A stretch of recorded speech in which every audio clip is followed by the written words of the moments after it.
the airport. It's about 6:30 in the morning. It's early, man. But here we go. Even though the event's later on tonight, why do I get up this early? Because flight delays, cancellations, I get paranoid about people. So, I'm gonna do it early, man. This morning got up at 4 o'clock in the morning, reviewed the DVD, the actual clip from last year, which was actually pretty good to go through that, and actually see the video from last year, what I did, what worked and what didn't work.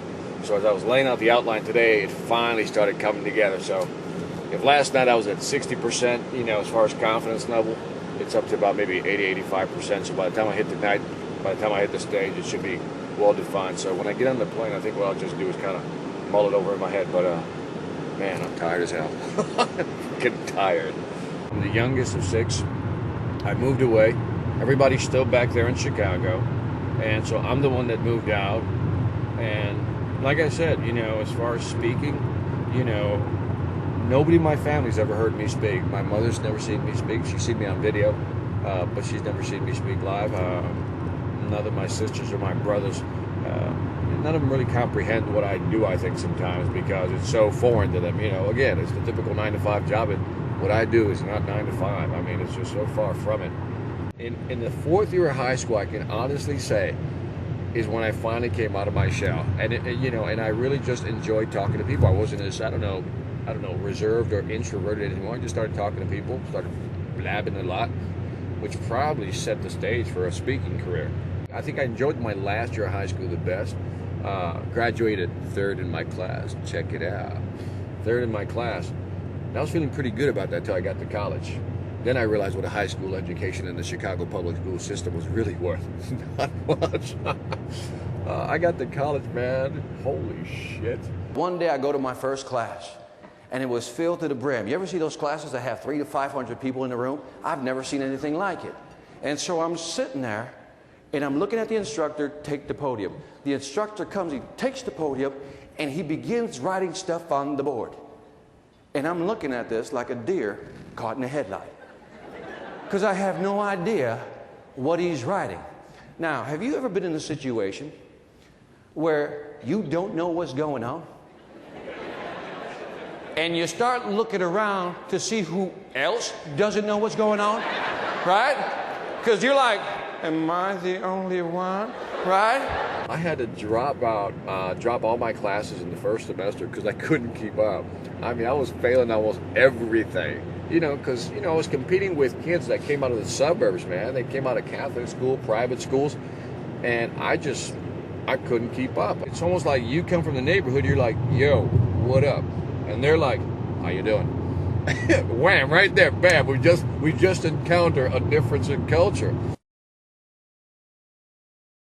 And if it wasn't for a guy named Octavio Mateo, this guy represented an organization called SHIP, which is exactly the same group I'm going to speak to tonight. It's called the Society of Hispanic Professional Engineers. And Octavio was the director of the organization on campus. Octavio happened to be Puerto Rican. And in the freshman class, when I joined, I was the only what? Puerto Rican. So he's like, we can't lose him, I mean, we were strapped for cash, man. Around that time, my father decided to leave my mother. And so you can imagine, after so many years, we know what that did to the family. So when my father left my mother for another woman at that age, we didn't have a real source of income. My sisters were actually, helping my mother with the bill because my mother, was now on disability because of a bad back. And so, we needed money, man. We needed money, and we needed it bad. And so it was hard to go to school knowing that the family needed money, and here I am getting C's in college. And I told my mother, that's it. We're quitting. I'm done. And Octavio, a SHIP counselor, actually came into our neighborhood. Que atrevido. He actually came into our neighborhood. He had guts. He actually came into our neighborhood, went to my house, knocked on the door, and told my mother, your son, in so many words, had to what? Finish the race. And sure enough, my mother said, I don't know how we're going to do it. God will provide the what? Way. And I will light about 100 candles a day just to make this happen. If you know Puerto Rican families, you know what I'm talking about. And so I am here because one guy from SHIP named Octavio Mateo actually what? Went back, picked somebody up, and helped him along.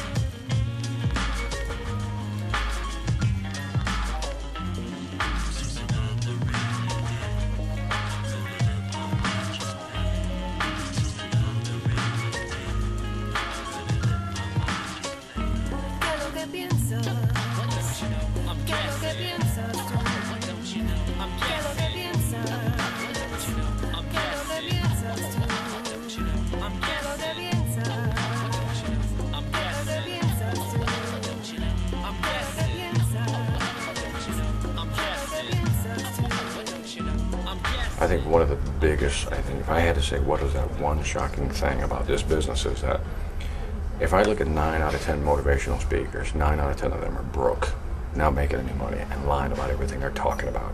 They're just juicing the people up, doing the hoe, as we call it, you fake it till you make it, because they're faking it all the way, folks. They don't have a lot of money, and they're not doing a lot. And I'm always blown away by the fact that they want to give you advice on how successful you should be. So the next time a motivational speaker wants to speak to your organization, you know what you should do? Ask them. Tell me about your financial situation. Are you living right? Tell me how well you're living. Now, you may think that's a little personal, but you know what?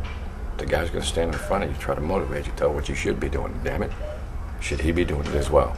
People hustle in corporate America. People hustle in and around corporate America. These guys that are out there speaking today, a lot of them are just hustling. That's all they're doing. And I think it's sad when you take people's money when they don't have that much left, under the pretense that you're going to help them, when you yourself can't help yourself. I think that is bullshit in a big way. If you want to learn the business, if you want to be a motivational speaker, if you want to be a professional speaker, whatever you want to call it, here's what you got to do. Here are the basic steps. Have a good story. Don't lie to people. Have content. And if you want to really duplicate what successful people are doing, start mimicking them. I always say, Zig Ziglar, my man, biggest virtual mentor I have. What I mean by a virtual mentor, I never paid the guy, never met the guy, but everything he does, I read, I go to his websites, I mimic, I copy, I try to emulate that. Do I steal his information? No. Take what they do, make it better. I'm guessing when it rains it pours, like metaphors pour out of my mouth and out of my pores. Why do the poor praise the Lord? Why the rich get richer and take credit for everything that they've acquired to work for? I'm guessing for more tangible objects to pour faith into, whether white, black, Italian, Christian, Jewish, Muslim, or Hindu. As a people, there's already so much we've been through. I'm guessing some people think they're better than the next crew. I'm guilty cause I've done it too, thinking I can challenge you cause I'm fresher than you. I'm guessing if we challenge the minds of each other's views, we'll come up with a